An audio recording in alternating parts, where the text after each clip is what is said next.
something beside me, a light to the kerosene, and the places aren't real anymore, and the faces don't say anything, in the silent light of the mind-blown sphere. It's a game, Devil's Chess Club. Devil's Chess Club.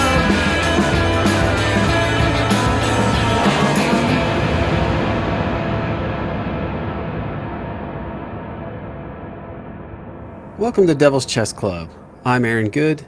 This episode of Devil's Chess Club is available to everyone courtesy of Four Died Trying, the new documentary film series which explores the extraordinary lives and calamitous deaths of JFK, Malcolm X, Martin Luther King, and RFK.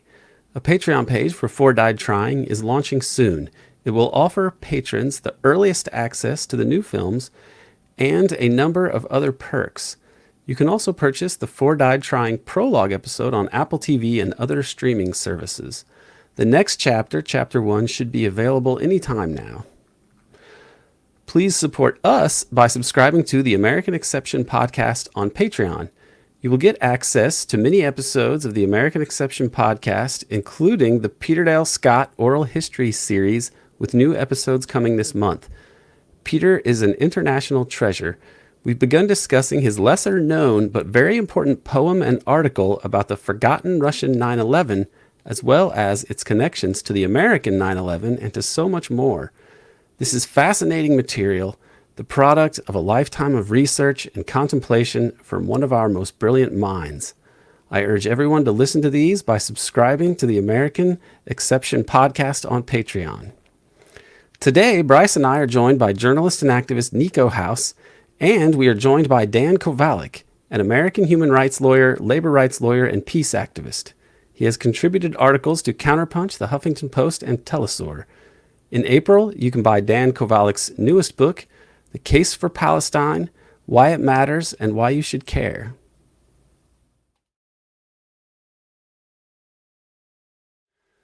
Dan Kovalik, great to have you back here. Hey, thank you. Good to see everyone today.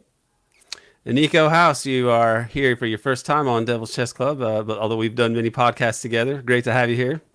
Hey, glad to be here, man. Appreciate you having me on. And our man in Bloomington, Bryce Green. Bryce, how are you doing? I'm doing all right. It's springtime in February.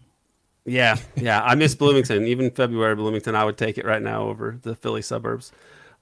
So we are, it's February. The Oliver Stone interview with Putin. No, that one is better, actually. People should go watch it. But we just saw the Tucker Carlson interview with Vladimir Putin, and it was pretty interesting.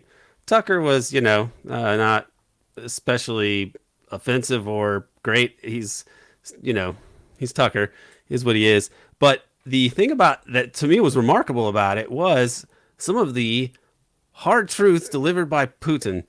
And, I don't think that Putin is a saint or anything like that. He was an intelligence officer, so he's a hard realist and so on.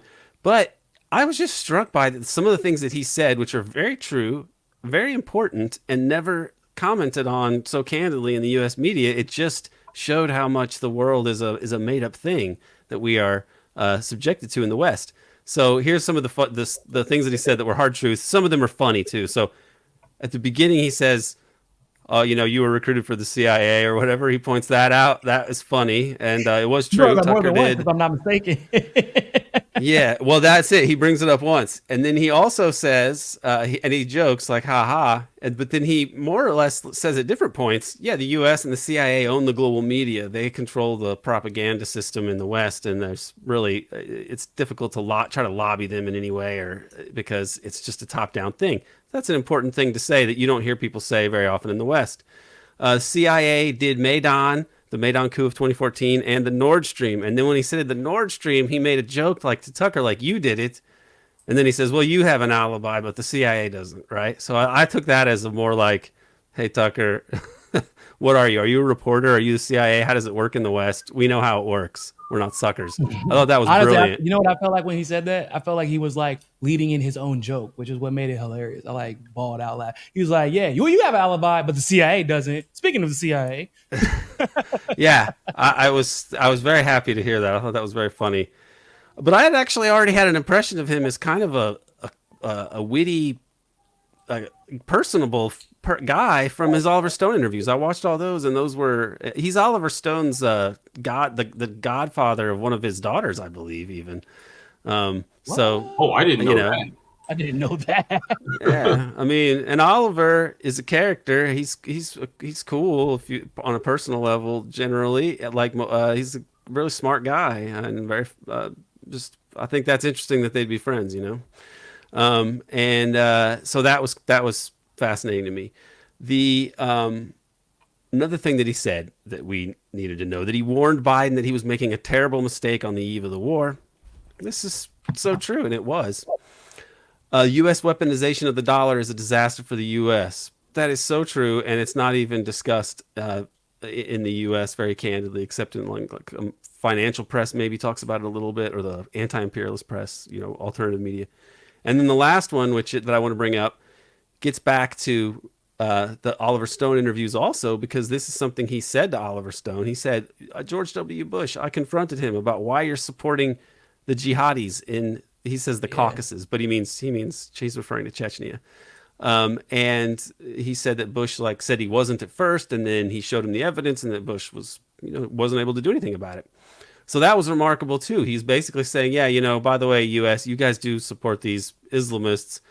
He could have gone further. He could have talked about ISIS. He could have talked about Al Qaeda, but he didn't. But even still, talking about Chechnya is pregnant with implication as we look at things that are happening now in the Middle East. So I thought this was a remarkable interview. Dan, what are your thoughts on Putin as on the global stage like this in the West, given a spotlight that he doesn't normally have, and it wasn't on a network, but still a lot of people saw it. What do you think of this?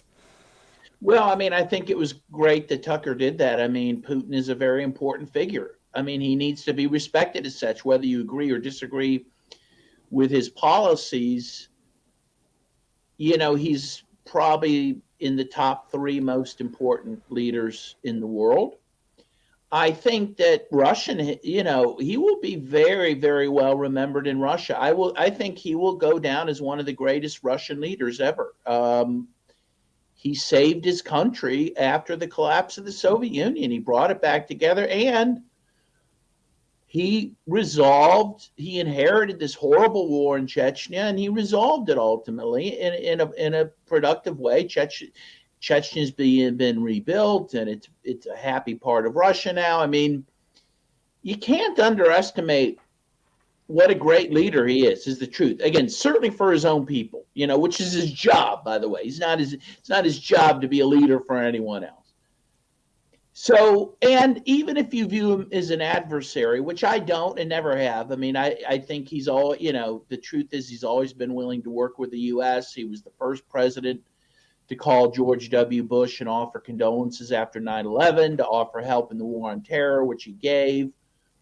And he's been shunned by the West, but that's a unilateral decision by the West to do that, right? But even if you view him as an adversary or even an enemy, it's important to talk to your enemies. And most American presidents have known that. John F. Kennedy ended up being very good friends with Khrushchev to the benefit of the world. And as Oliver Stone has pointed out, there's never been a Russian leader vilified in this way while he was at least the sitting leader. I mean, even, remember Stalin was viewed very, very fondly actually by the U.S. Uncle Joe. Uncle Joe. Khrushchev was viewed, in many ways positively, and Brezhnev even as well. Yeltsin was viewed very positively in the U.S.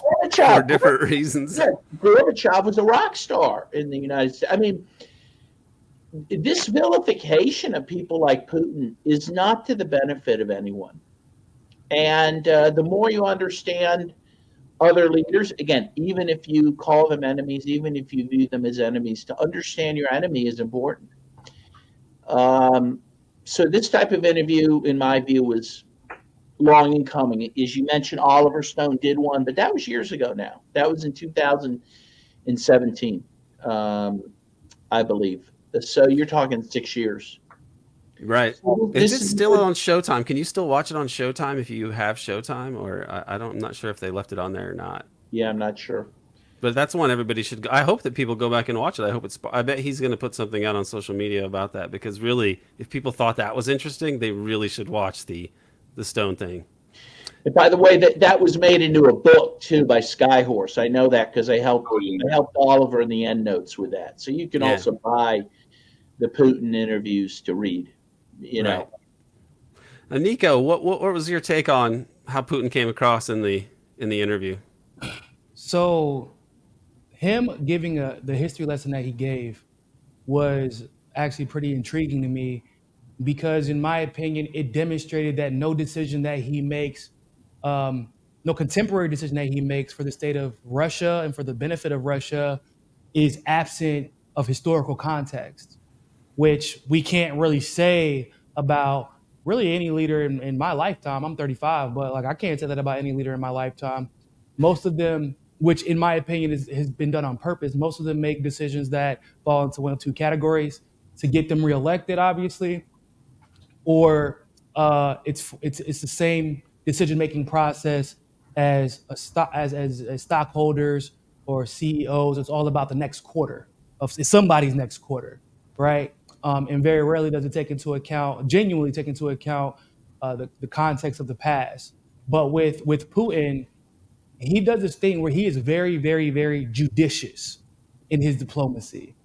You notice many times he said, I'm not going to assume someone's intentions. I'm not going to assume their intent. I don't want to judge why they did what they did. I'm just working with the facts that I have. Now, if that was me, there would be a lot of F-bombs and F that guy, and I know exactly and he probably does know the truth about, for example, what happened at the end of the Soviet Union and why it seemed like the West was able to take the Soviet Union down from the inside. The documents are available. The CIA paid the intelligentsia. They corrupted the system, and the region was. I mean, the West didn't have to attack them because they had paid people to do so. The documents, but he didn't want to do that because that doesn't really serve his agenda, and it's not the knowledge isn't as easily accessible, and it's also hard for people to accept that as the truth. People would say that's just an excuse for the failure of Russia. But what he does focus on instead is, but look where we're at now, right? Look what I'm trying to do now. I'm not even holding the West and their past aggression against us. I'm not even holding them accountable for that. I'm not even holding a grudge for that. I'm trying to move forward. And every time I've tried to move forward, look at what they've done. I made a tweet yesterday saying, like, if America first meant whatever the hell Putin is doing over there in Russia, like, I'd be the first one on that train. I'd ride till the wheels fall off. Because you can criticize, I mean, I know people criticize him for some of his domestic policies when it comes to social issues, but I don't really get into the domestic policy of social issues for other countries and cultures. It's also it's a democratic thing too. The majority of the Russian population is not, like, if you were going to impose some sort of wokeness on Russia, you would basically have to do it in a dictatorial way, overriding the majority of the people. It's similar to Latin American countries. You can criticize them for their social conservatism on many issues, but how should that factor into your decision making about how your country should approach their country? Yeah. It shouldn't factor in at all. Exactly, and like I think people have this perception that social issues the decision making behind social issues directly ties into economic issues, like it does within the U.S. In the U.S., social issues have always been a wedge when it comes to like for example, we tie social issues into race, which is legit, but that's because when we acknowledge the issues, policies that affect race, those are directly affected, they do directly affect financial outcomes for families. So like which is a whole different story. That's not the case in Russia. Which is mostly they're like, I mean, for the most part, they're mostly the same race. or close to it. They have many more. They're more diverse than you would than people recognize in the West. They actually have a bigger. He made comments about that in the interview. He talked about the Orthodox Church, but saying that the Russian Empire has always tried to incorporate other religions. So they have. This is part of why the jihad issue and stuff with Chechnya and Syria are so difficult for them, because they actually have worried about their Muslim populations.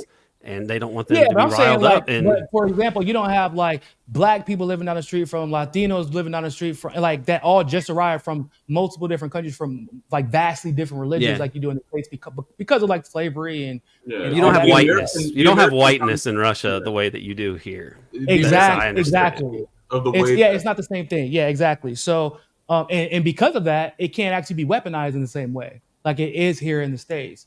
But just overall, the way that Putin never seemed to take anything personal, which makes he's a very logical person, which makes him extremely formidable. And I believe that when the situation occurred between Russia and Ukraine, I can't say when it first started, but at least when the war started in 22, this man was so prepared that they sanctioned the hell out of Russia. The entire world tried to sanction, or at least the Western world, NATO, tried to sanction the hell out of Russia. And they didn't even feel it. I mean, at least in a negative way, because in a lot of ways they benefited from it. More than we're not. I think we're only beginning to understand how much they benefited from it, because part of what you're starting to hear is that Putin told patriotic Russians, "Bring your money home." Everything that they say about globalization and how money should just be invested wherever the return is highest is a disaster for populations on the planet. For Russia to do this is the smartest thing they could have done. They can build up their own country with their own capital, and that is such an obvious improvement for them over the logic of globalization. Yeah, and I feel like people kind of make light of this denazification statement that he makes over and over again. But when you look at the context of history, Putin, in my opinion, is just for his push of denazification. And the reason why I say that is because I believe it is vastly overlooked the fact that it isn't just like, oh, there's neo-Nazis in Ukraine, and that's what Putin is in some ways acknowledging, bro, yeah, World War II ended, but Nazi policies did not, and no one is really asking why. No one ever, the fact that we don't have enough conversations that the leaders of NATO directly after World War II were Nazis is insane. The fact that that's not taught in school, like, is evidence that there needs to be a genuine denazification process rather than trying to whitewash over the fact that we had leaders that were put in power that seemed to be pushing policies that the Nazis would have liked, right? You had some Nazis in high places too. You had the head of West German intelligence was a Nazi. The head of NATO, right? I believe the head of NATO, the military side and the actual the actual like administrative side and the military side, both of them were Nazis. When you look at what happened, I always say that Argentina is like in a perpetual state of karma, right? Because it was primarily black and indigenous. People don't even know that about Argentina. And then you get the fascists from Italy, and then the Nazis that come in and they wipe out everybody. And people are like, wow, I don't understand how did Argentina end up so white in South America? It's the only country like that out here, except for the other countries that are in some way connected to the Nazis that relocated. It's not a coincidence. Furthest to the south too. Yeah, like it's the whitest one. It's like right beside Brazil, guys. Like Argentina, Brazil is the second largest African country in the world, and Argentina's right here. And somehow all the black and indigenous population was damn near wiped out. And if you look at the last names from Argentinians, they're Latino virgins of Italian last names, Jewish German specifically last names, and so all the black and indigenous have been wiped out. And so they wiped them all out. We gotta figure out why that was allowed to happen and why the West and these NATO powers never did anything about it. And I believe that's part of the denazification process. But to start that process, you have to acknowledge that the Nazis exist, which in my opinion, the West and NATO have gone through extensive lengths to prevent because they put them in power. Yeah, well, we definitely need global denazification. Bryce, what did you think of the of Putin's performance? Well, I haven't seen all of it, Okay. but the parts I have seen, I mean, it underscores what I've been saying about American leaders versus other world leaders, and this goes for Putin, Xi Jinping, and almost any other world leader outside of the West. Is that when they sit down and have a conversation with a journalist, they're actually speaking to them like they're people, like they're trying to get information out, they're trying to make their case, they're trying to explain their actions like adult to adult. Compare that to Biden's whatever press conference where he called the president of Egypt, the president of Mexico, what have you. These aren't designed to inform the public so that the public can take a greater understanding or a greater role in the running of the country. They're designed to be just propaganda from a celebrity. It's content. It's the difference between leaders who are there to generate content to get their constituents to behave in a certain way, to get people to vote for them, and leaders who are actually interested in running an actual country. And Putin is interested in running an actual country. And you've seen that through his actions for years and years and years. But especially now in this post-Ukraine war situation, him talking to Tucker Carlson, he was just saying basic things about history, about the current geopolitical landscape, things that have never been articulated by an American politician or even a high-level American official. They don't talk about these things. That's an Eastern European history class. I've never heard half of the history exactly. that he dropped on. Exactly. And then what Westerners do is they do this thing where, oh, he's talking about history. So that means he's couching his ideological ambitions in grand historical narrative terms. He's talking about the collapse of the Soviet Union. That means he wants to rebuild the Soviet Union. And it's all just ridiculous. I mean, like, you can't have a candid conversation with an American politician about the Nord Stream pipeline explosion, for example. You can't have a candid conversation with an American politician about Maidan. You can't have a candid conversation about any of these things. And now, of course, there are some things that you can't have a candid conversation with Putin about, presumably, because it's not in his interest. But these aren't. I mean, I'll be honest though, man. Have we heard that? What conversation has he not been candid about? I've been looking for it. He was asked about that spy, and he was pretty. I mean, the only thing he didn't get into is like, which he could have said is, we have evidence that he, was committing espionage and was undercover as a journalist. And the one thing he left off was, this is a practice that is well documented in the United States as being well established.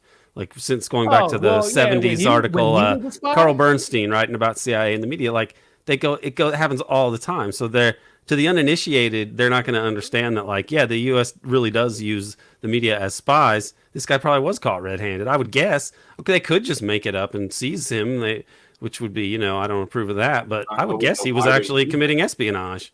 Yeah, I guess what I meant was that even every country, American spy, the American spy he's a Wall Street Journal reporter, and I think he's a U.S. citizen. He's like in his early 30s. I mean, I would assume that he was committing espionage. That's what that's regular. I'd be practice. surprised if he wasn't, but the CIA. That the KGB was actually created in response to the CIA. People believe it's the other way around, but literally, what happens is Stalin dies of a heart attack, which I'm sure what we all probably know that right now he was poisoned. And what happens is it true? I have no idea. Because I made a joke once, like out loud, like laughing, like, man, because it was actually, so the news had made a comment about Putin being KGB. It was at the height of Russiagate. And I was like, what's hilarious? We know how the CIA loves to project, right? So they'll pretend as if the KGB is what the CIA actually is. And I'm like, I bet the KGB was actually just created in response to the CIA. And what happened was the KGB, Russia, the Soviet Union at the time, didn't want the world to know that the U.S. had successfully infiltrated them, right? And lo and behold, the CIA was created. Stalin is basically assassinated. They never really were able to confirm that he died of a heart attack, which sounds kind of ludicrous that he would die of a heart attack and he was fine. And then KGB was created and probably to figure out who in Russia was actually working for the states. Not who wasn't communist, but who was back, because they was. I mean, you got to remember how did the Soviet Union get defeated? It was from the inside, because unfortunately the U.S. was able to successfully infiltrate the Soviet Union in various ways. Yeah, it was like a full spectrum thing. I think the decision was made in the probably with Reagan that they were the rollback people, the people that for decades had been seen as the kind of crazies. I think that they were like, yeah, let's go ahead and try to take on the Soviet Union. So the Afghanistan war has turned into a part of that, making loans to the Eastern Bloc countries and getting them into debt. That was a part of it that caused huge financial problems.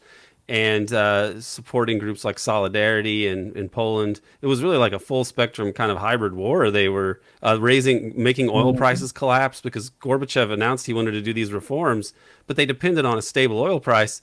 And Peter Dale Scott talks about hearing a CIA officer on C-SPAN bragging about how they collapsed the price of oil to hurt the USSR. So it was really a full spectrum thing to take down the Soviet Union.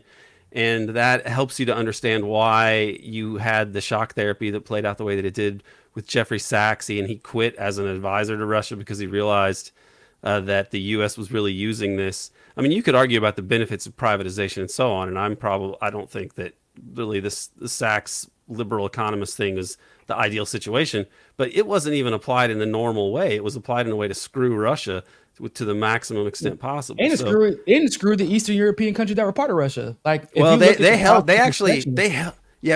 them a little bit more. That's the difference. They helped Poland because for example, they wanted Poland to be stable, but they didn't want Russia to be. That's what Sachs is saying. He's like, I want what they did for Poland, they should have done to the Soviet Union or to Russia, but they wanted to stick it to them. And it's so clear now.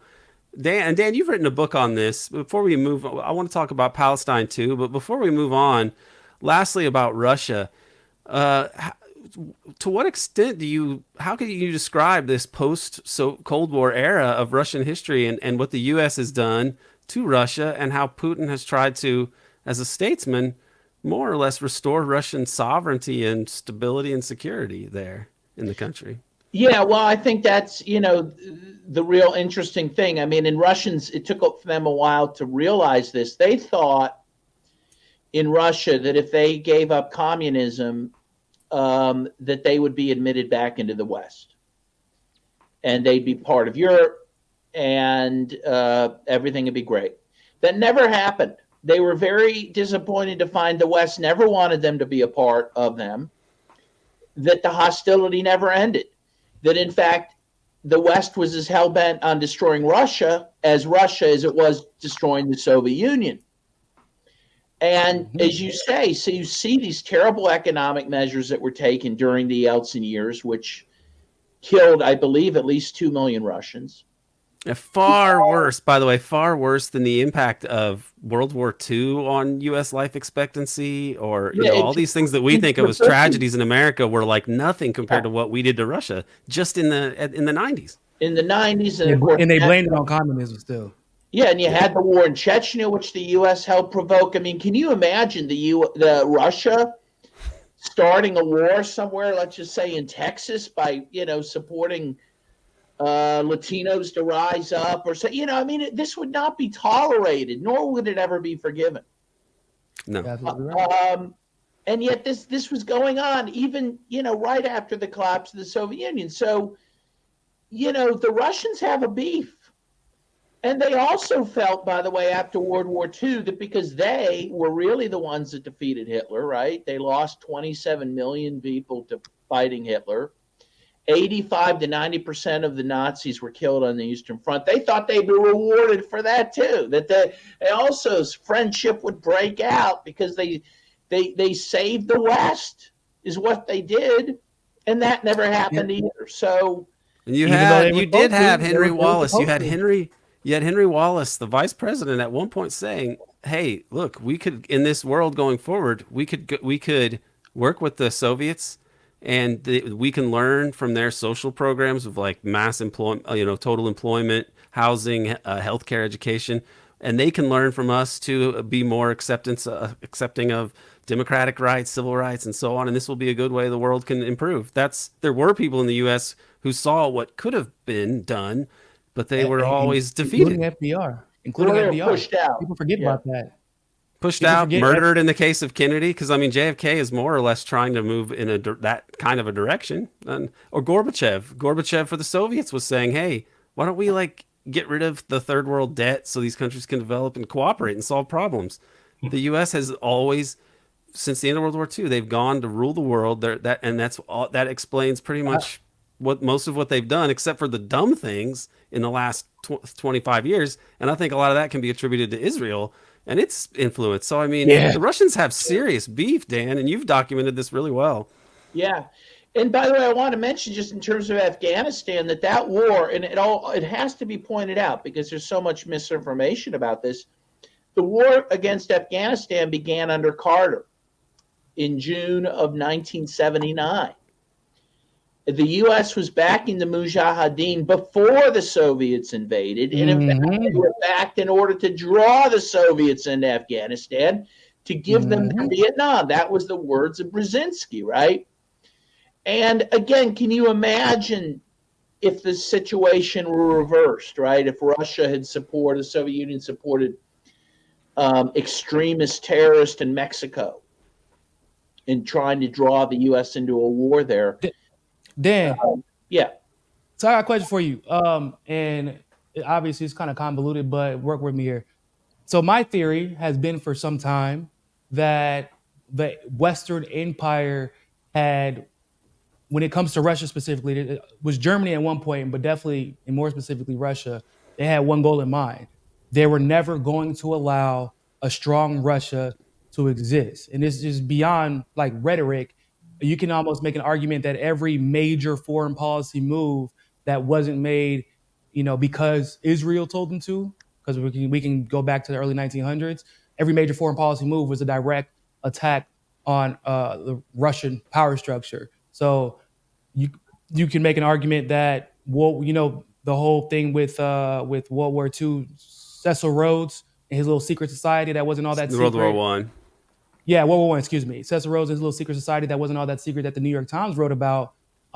They made it clear that they wanted an Anglo empire to form, which is, what they started out in South Africa. That's what the apartheid came from.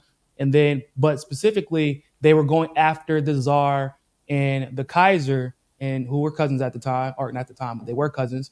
And they got them to basically fight each other. And even though Russia was on the good guy's side, it drained and depleted them, right? And then what is the first thing that happens right after? There was an attempt, not an attempt, unfortunately, but the royal family was taken out because of the Bolshevik Revolution that we now know the West funded, right? And it was like, that was supposed to be cool. We finally got them. They're broken up. They're divided, but they didn't expect Stalin to come out of nowhere and keep everybody united, right? So now you got to start the whole process over again. And you start World War II. And it's like, okay, cool. Hey, because I don't know if anybody knows this. I'm pretty sure y'all do. We funded Hitler. I mean, fucking Ford, GM, GE. I mean, we ran cover for him. We ran PR for him. That the guy was working for us. That's the only way he could have gotten as far as he did before he was ever touched and started the Blitzkrieg. And out of nowhere, this military strategist, this genius of a strategist in Hitler decided, yeah, I know I could win this war if I just don't bother Russia, but I think I want to fight on both fronts. Like, who told you to do that? Maybe the people who are paying all your bills. Because the goal was to do what? Once again, drain Russia no matter what. Like, we don't, like, yeah, you're done, Hitler. You're not really, do your job. This is what we paid you to do. And then the first thing that happens after World War II is that they make sure Henry Wallace doesn't win by corrupting the convention, cheating there, getting the dumbest man alive in, Truman, out of nowhere, once again. And for the only time in history we've ever seen a president go another term with a different vice president for no reason other than he lost the convention, the vice president lost the convention.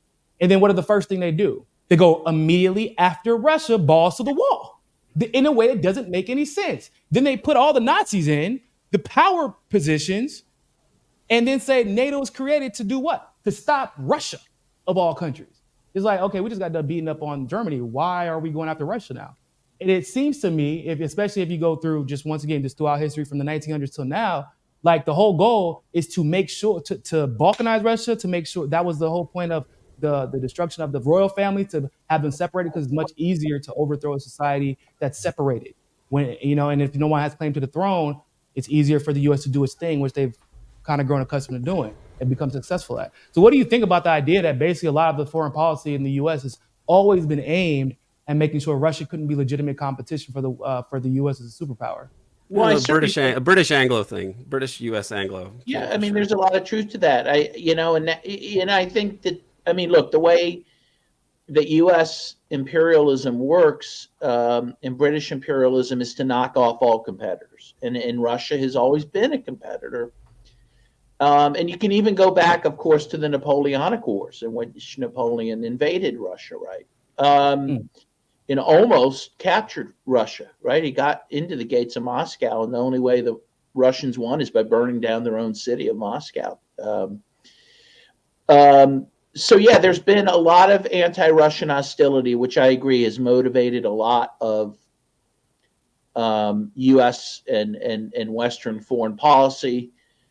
World War II, Hitler, had Operation Barbarossa, which, again, the Russians viewed as a Western plan to destroy Russia and the Soviet Union. And that's why... I didn't know that they viewed it as that. I didn't know that. Oh, yeah, absolutely. Absolutely. Because think about it, Stalin came to Roosevelt and Churchill and asked them to help him defeat the Nazis, and they said no to him. That's why he signed the Hitler-Stalin Pact, to buy him some time, because they wouldn't help him, because they knew, or they wanted, they were very happy for Germany to attack Russia, the Soviet Union, for the reasons you said, to destroy it, or at least, cripple it. And think about it, even once the Allies, the Western Allies, joined the war, they do not open up a Western front, which Stalin was asking them to do for the whole time. The Soviet Union's attacked in 1941. Yeah. You don't have a Western front until 1944 with the invasion of Normandy, with D-Day. Yeah, the U.S. was occupied in Africa for some reason, protected. They did a little bit in Italy, a very little bit in Italy, but it wasn't what was needed. They waited for the Soviet Union to be weakened, and then they decided they had to get in, not to save the Soviet Union, but then the Soviet Union was about to take Berlin, and they did not want them to do that uncontested. It was so cynical what they did, the way they handled that. Cynical. And yet the D-Day, there's all kinds of movies about it, and again, this goes back to how little we know about our own history. But I agree with you that Russia's been this kind of bugaboo for the United States. I think it's that they can't accommodate Russia, which has some industrial base and some educated population. They just, but an enormous resource endowment. They cannot accommodate it into the market-centered empire that they want to create. So they were dumb the rollback people were dumb.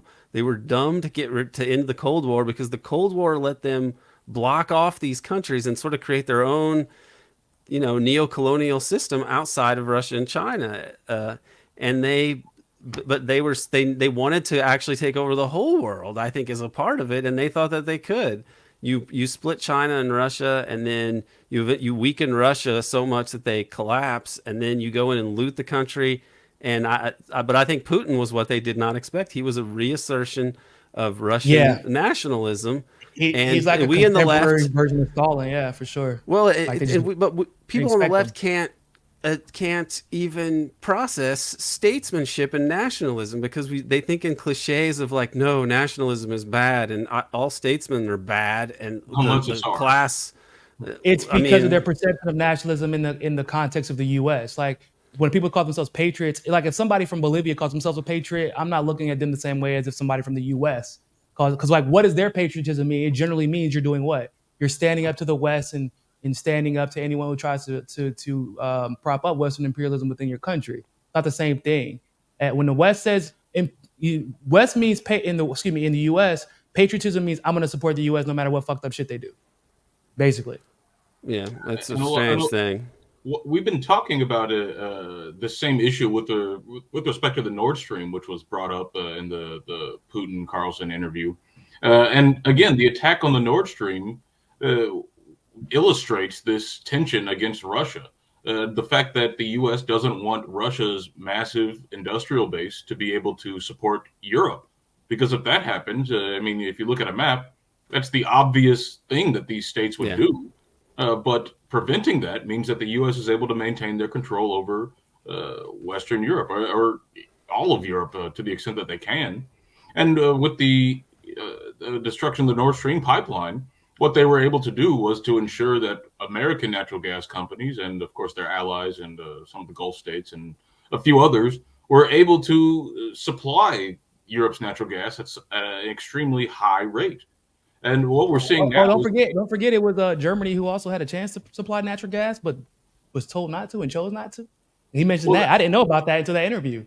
The fact that they could still open up part of the Nord Stream. Oh yeah, but it wouldn't have worked. It wouldn't have worked with NATO's plan because they needed Europe to feel the pressure of Russia so that they would be more supportive of NATO engaging with Russia and supporting the war in Ukraine. Or they just want to stop the economic integration in general. I mean, stopping the economic integration and making sure that they feel the pain. I mean, there's two sides of the same coin. If they're able to, if they don't have an easy option to alleviate their energy issues, well, then that makes it less likely for them to abandon the U.S. policy of going for broke against Russia. And that seems to be what they're doing now. And people are asking all the time, well, why isn't Germany standing up for itself? But I think Michael Hudson put it very well at the start of this war, that this is the U.S. defeating Germany for a third time. Oh shit! I didn't know he said. Yeah. So he's a smart guy, man. He's just a very, very, very intelligent dude. Like his ability, like I whenever somebody like in the States we got all these guys who like support these American leaders and like he's just playing 4D chess. I've never believed that about a single U.S. politician. I believe that shit about Putin. Putin is a 4D chess player. And he's using AI. That man is playing like once again, we watched the entire West try to put Russia under at the start of the war in Ukraine, and somehow he came out on top. Like, how does that even happen? I mean, we don't have statesmen in the U.S. We have people. The model now is to like almost be like a social media influencer, except a terrible one. I mean, Obama was the only one who was kind of good at that on a superficial level, but that's so not what we needed. We needed statesmanship, but they don't allow that because they don't allow the system is incompatible with statesmanship. That's why they killed JFK. JFK was the last guy. If you look at how he was trying to handle Vietnam and how he sent Taylor and McNamara to Vietnam to write this report so that he could say that it was the Pentagon that was, producing these assessments about how they could get out of Vietnam. I mean, he was very shrewd and very smart. Even if you think like, well, in retrospect, he made some mistakes because he didn't succeed. He got killed. But like that, that's our system. That's why our system only has idiots or clever PR flacks for empire like Bill Clinton and Obama. Well, you saw, did you see Caitlyn Johnson had a piece today, I think, or at least a tweet saying, it's now clear, as Joe Biden shows, that you can have someone who's a dementia patient who's president. She said you could have a jar of olives now as president because, and that's how they want it for the reasons you say, is because this allows the military industrial complex to control everything, right? I mean, Biden is he's always been a conservative guy. He's always been a hawk. But if he were fully corpus mentis, I would believe that he might be much more restrained than he is now in the Middle East. But he does not have the ability. He's not in charge. It's now the most crazy right-wing military intelligence people that are in charge, and they are happy to be in charge, to push these radical policies, and there's no president to stand up to them. I think that's what a president really is for now in the modern era, And it's kind of funny that liberals in America during the Trump era, they seem to be cheering this exact model of the presidency, where the president can't make decisions, and the decisions that that might go against the existing institutional establishment should be opposed. And people were cheering that. I don't remember who it ended up being, but there was someone who claimed that they're in the administration and they're part of the resistance, and they wrote a whole New York Times op-ed. Do you guys remember that? But you mean during the Trump administration? During the Trump administration, there was someone who said that I am part of the resistance. I don't remember who it was, but it was corny. Yes, I recall. Yeah, it was very corny, but you had liberals in there cheering this on. Like, this unelected official is, taking steps to undermine an elected official. Trump, we witnessed treason in real time during that administration. As much as I don't like Trump, like, that happened, and it doesn't really get discussed enough. And it was really, you can make the argument going back to what Aaron said, like, it was the appearance of statesmanship was a problem. You could, like, Trump, I wouldn't even call it, he says America first, it's bullshit. Like, we saw him answering to Saudi Arabia, we saw him answering to Israel. To this day, he's still answering to Israel. He oftentimes answers to corporate interests, international corporate interests. But just him, people believing that he was a statesman was problematic enough for them to go through extreme lengths to put people in place to commit treason. And the fact that no one's being held accountable for it is crazy to me. Not really. You're right that the appearance of statesmanship is really a danger. I mean, I can't remember where I was reading this. I think this was in a Haaretz article from a few years ago. But Trump, when he came into office, he was suggesting that if we want a peace deal in Palestine, we have to leverage our military aid in Israel. And he said, he did say that, like, I mean, he's just a deal maker. That's normal. It's a normal thing for him to do. I'm not saying he's like a pro-Palestinian guy, but even that normal level of rational deal making was thought of as insane and beyond the pale and untenable. I mean, Which is funny though, because they think they own him. I think they think they own his biggest backers were super pro-Israel guys. I don't even know that Trump understands how much they own him, and like that's what I took away from that, because he moved the embassy to Jerusalem. He was a guy that it was hardline Zionists who were like among his biggest supporters. And I think that there was a comment made recently by an Israeli official that if Trump was in here, it would be even better for us, something to that effect. And there's a strange article from James Bamford that Moon of Alabama picked up on, and it's possible that the real missing part of Russiagate is an Israeli angle, because these two articles, the article and the blog post from Bamford, it suggests that Israel had some foreknowledge of or knowledge of Russiagate that was strange, and then Moon of Alabama picked up on this and hypothesized that Israel may have been involved in the leaking of the emails. So what was the logic behind to make sure that Hillary doesn't be the that basically Trump seems to, that Russiagate and parts of, well, not Russiagate itself, the hacking of Hillary's emails may have been done by pro-Israel people who knew that Trump was even more pro-Israel than Hillary, who at one point as Secretary of State did go to tell the Israelis, you need to stop with these settlements in the West Bank because it's really putting our foreign policy in a difficult position. She told the Israelis that, and the Israelis were like, oh, well, we're going to go talk to Joe Biden, who was the vice president, and then they put the kibosh on that. So Hillary was already, I think that they took that as Hillary being someone who's against the settlements, meaning she's against the greater Israel über alles, which to me, that's reason enough that they would have done that. Seeing the way that they are now, I think what we see now should make us rethink everything involving foreign policy in the Middle East and what the real motivations have been, because the things that could have been disregarded as being like too extreme, or they couldn't possibly be this crazy or this single-minded about it, I don't think that you can think that. I think that the weight of evidence says they are messianically devoted to the idea of greater Israel, and they have so much power over U.S. politicians that there's nothing to stand in their way, and they're capable of anything up to genocide. I mean, the you greatest can make an argument that Hillary, the Obama administration did end up doing like a few reasonable things, like as statesmen. One of them was, of course, in Ukraine by not giving them lethal aid, but the other one was the Iran deal, which I actually feel like the Iran deal was a setup to be used to justify sanctioning them. Actually, Trump ended that was too. legitimate. Trump ended that too. Yeah, but so like the idea that the Obama administration was able to do something like the Iran deal, which the Netanyahu administration and the rest of the Israeli establishment were very against.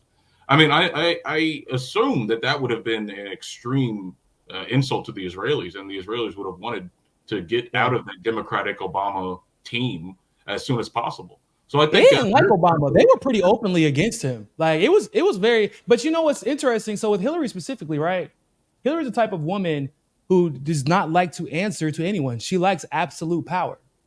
And for Bibi specifically, and for Israel, we know like they like to run the show, even if behind the scenes. And Hillary may acquiesce to some degree, but they know like at the end of the day, if Hillary doesn't want us to do something, she's going to go through whatever lengths necessary to prevent it from happening, even if that means stabbing somebody in the back. Because Hillary's a Zionist in name, but Hillary's Hillary. She's not like Trump or even Biden. Well, Trump is pretty pro-Trump, I think Trump has a. But I agree with. I think you're right that she had a little different streak, and same with Obama. I think her and Obama, they have egos. They were about in the same way. I think that they actually recognize, because they're rational. They recognize like I manage the U.S. empire. And these positions toward Israel and things they want us to do in the Middle East are actually not in the interests of the empire. So maybe we could try to, in some little tiny way, push back against them. That's as much as they did. They don't want to look bad at the end of the day, right? And going back to something Bryce said, I mean, in terms of Trump, the interesting thing about it was that the liberals hated his peacemaking attempts, right? They hated him meeting. They didn't want him to make friendship with Russia or with North Korea. Remember, he wanted to make peace with North Korea, which you would think for liberals would be a good thing. And yet he was pilloried for that.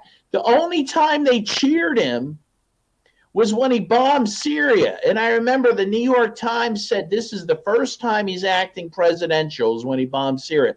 That's their view of a president. Congress to start war. Yep, that's about presidential. If you're bombing someone, you're a president. If you're making peace, you're not. I mean, really, that's where we're at now. I mean, he murdered Soleimani. He murdered Soleimani, whose main crime, if you're going to be honest about it, was that he defeated our little ISIS friends. Yeah. I mean, this is the most absurd, and that was never discussed. It's like, he can get away with murder, but he can't get away with like taking some documents home. Yeah. No, it's incredible. It's incredible. Yeah. Another episode that demonstrates this hold on the Trump administration, but not necessarily Trump himself, was the Syria business. Trump was trying to withdraw American troops out of Syria, where they're occupying, a third of the country and stealing 80% of their oil. Trump was like, "This is a raw deal for Americans. There's no reason for us to be here," and so they had to withdraw. But then the generals, they later said that they engaged in what they said were shell games to disguise the actual number of troops in Syria to confuse Trump, so he couldn't actually implement the policy that he wanted to. That's why they banned Bannon from the White House. They banned Bannon and actually Tulsi from the White House because they convinced him to pull the CIA out of Syria. And I don't know if you remember that timeline, but as Trump was about to execute that policy is whenever the chemical weapons attack happened, like just weeks later. So we then had a reason to be there. It was Which chemical weapons attack? Was it 2017? Duma? Was it the Duma one? Yeah. Yeah, I can't remember the years. As far as that chronology goes. During both the Obama and Trump administrations, I'm talking about the ones during the Trump administration when Trump made an announcement that he was going to pull the CIA out of Syria. This was right after he talked to Bannon and Tulsi about it, because Tulsi had just visited Syria, so she went back and reported to Trump like, "Yo, this isn't happening how the CIA and your advisors are telling you. This is what's really going down. I think you should pull the CIA out." Bannon, being an isolationist himself, was like, "Yeah, I agree." Then there was an announcement that he was going to pull the CIA out, and a lot of people were surprised because they were like, "Hold up, the CIA is in Syria? What the fuck?" So there was that. But then weeks later, the chemical weapons attack happened, and he bombed them. And then they banned Tulsi and Bannon from the White House, and Bannon got removed from the administration. I think we've got about 15 minutes left here, and I did want to talk about Palestine for a little bit. And so maybe for like about 5 minutes, I think each of you could spell out what you've been, some of your experiences in this area, because you've all been doing great work here. I mean, Niko, you traveled to Egypt. Bryce, you're organizing there in Bloomington as best you can. Dan, you're writing a book on this, and you've traveled to Palestine recently. So, Dan, I think I'll start with you. What are your thoughts right now here? We're not that far out from the ICJ ruling that there's essentially an indictment to have a genocide case against Israel, and yet the slaughter continues. What are your thoughts on where we stand right now? Yeah, I feel pretty grim about the situation. I mean, as you say, within 24 hours of the ICJ decision, Israel,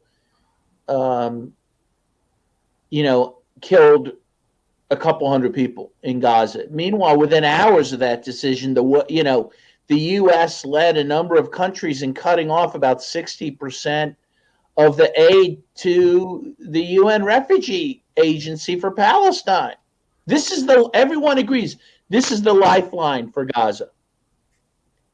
And within hours of a decision that told Israel, and by the way, that's binding on everyone, to make sure that the people of Gaza were getting the necessities of life, water, food, medicine, etc., the U.S. and these other countries cut off aid to the main source of these items for the people of Gaza. The contempt being shown for international law, for humanity, is just so unbelievable. And now, of course, Netanyahu is threatening, and I guess says he's going to start bombing Rafah, whereas it's the last refuge. There's nowhere else for the Gazans to go. It's literally they're up against literally the wall, right, with Egypt now. And they're being told, you got to leave because we're going to start bombing you. There's nowhere to go because they've cut the Rafah crossing off. It is going to be a turkey shoot. So, I mean, I am just heartbroken by the situation. I am writing a book, The Case for Palestine, why it matters, why you should should pre-order it. And the more I write, to be honest, the more I'm just heartbroken is all I can say. They've destroyed every university in Gaza. By the way, the Palestinians